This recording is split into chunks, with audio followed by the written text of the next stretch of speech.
if you keep thinking what you don't like, that's going to show up again and again and again because your focus is there. Unfortunately, what you focus on, what you pay your attention to, grows in your life because you feed it with your energy. Oh. I have a couple.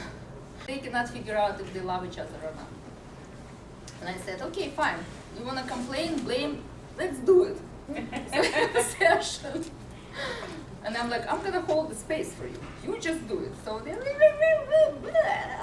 and I'm like, good, more of that. Okay. Now, what? Now I can stand her. Okay, great.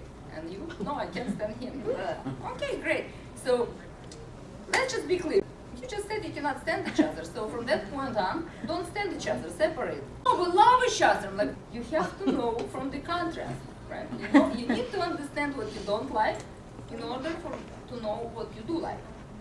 But at this point in your life, you all know what you don't like. Yes? If you don't know, let me tell you. You don't like to be unappreciated. You don't like to be unseen. You don't like to be screamed at, criticized. You don't like to be pushed around. And you don't like to be sad and upset and lonely, yeah? Pretty much, abandoned. And then add your own stuff. And these are basics. So if you don't like any of that, then think of what you like. Now, how many windows do you open throughout the day? Is it one person that you're always focusing on? My daughter? Where is she? What is she doing? My son? Is he okay? Is not okay? My husband's working or not working? Did he go to lunch? Is he okay? I'm not talking about this husband. I'm not worried about this husband or this daughter or that son. I'm talking about in general. How many windows do you have? How many windows of reality do you handle throughout the day? Come for yourself. Anybody has one window? No? Anybody's obsessed with somebody you love and they don't respond? And then the rest of the world is not important because that's not him. Anybody obsessed with work? No? No? That's a good group. What did you say? Obsessed with work? Anybody obsessed with chocolate? Chocolate? Chocolate? Chocolate?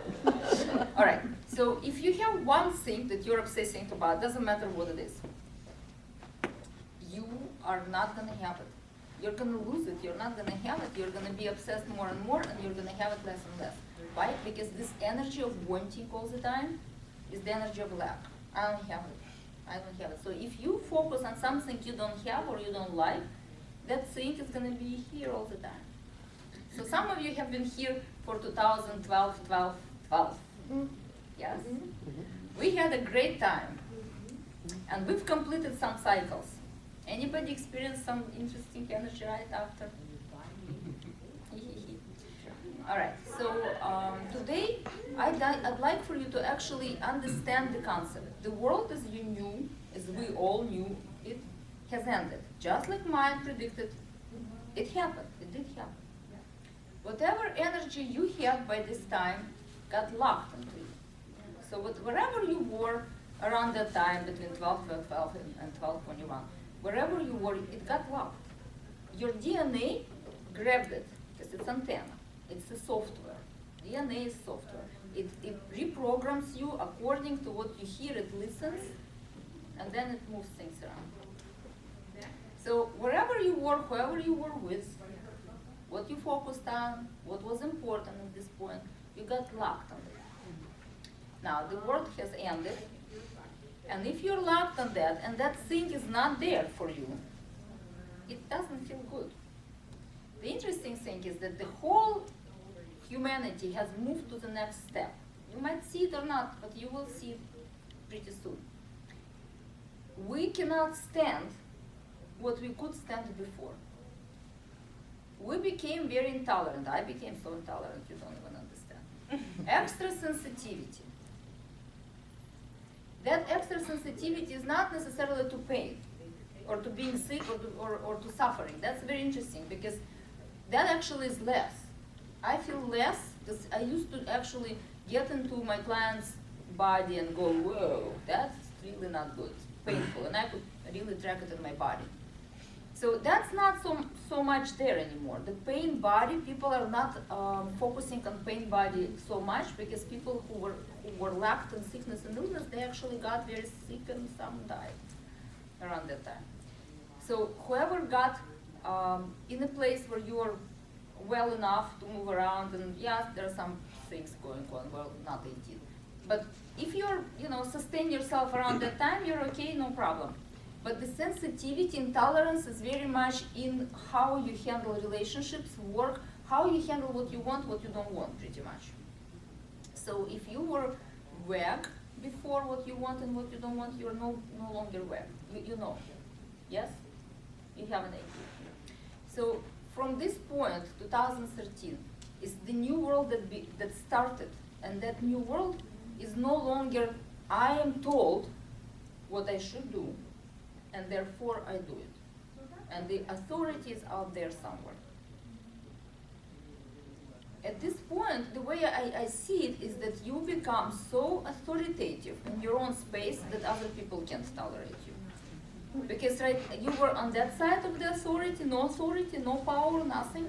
And now it's on that side, I want it all.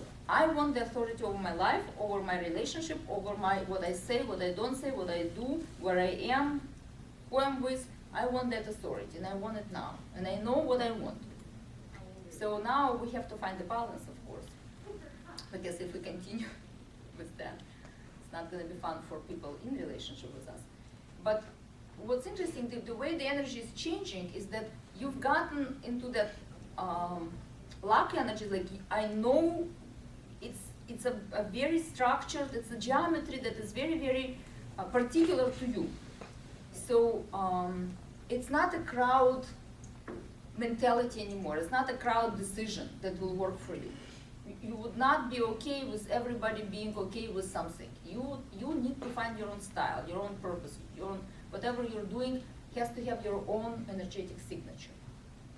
So whatever signature you've gotten around the end of the year, whenever you let go of things you don't want anymore, and you've set some new year resolution and goals, this will be very individualized, which is very uncommon experience, right? We accustomed to come together, meditate. Oneness is all about we get together and we do the same thing.